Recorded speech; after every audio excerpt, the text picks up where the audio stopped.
वनमंत्री गणेश नाईक यांनी सिडकोवर ताशेरे ओढले आहेत। सिडकोमध्ये भ्रष्ट अधिकाऱ्यांची संख्या कमी नाही, महानपालिकेमध्ये सुद्धा आता भ्रष्ट अधिकारी बसलेले आहेत असं गणेश नाईक यांनी म्हटलं आहे। सिडकोला घरं विकण्यासाठी एजन्सीची गरज होती का, सगळ्या गोष्टी तपासल्या पाहिजेत असंही त्यांनी म्हटलंय। एकाही माणसाला फॉरेस्टची जागा घेऊ देणार नाही असंही त्यांनी म्हटलं आहे।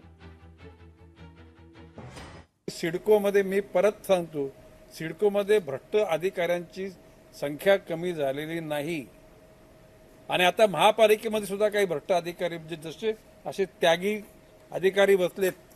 सकाळी 11 वाजल्यापासून असे जसे म्हणजे स्वतःच्या आयुष्यात कर्तव्याशी बांधिलकी राखून काम करणारे अधिकारी आहेत, तशाच प्रकारचे कामचोर पैशाशिवाय काम न करणारे अधिकारी आहेत। घरं विकण्याकरता एजन्सी नेमण्याची गरज होती का, त्याच्यातून काय निष्पन्न निघालंय, याच्यामध्ये कोणाचा हेतू काय होता, या सगळ्या बाबी तपासल्या पाहिजेत, अधिकारी कोणी असो।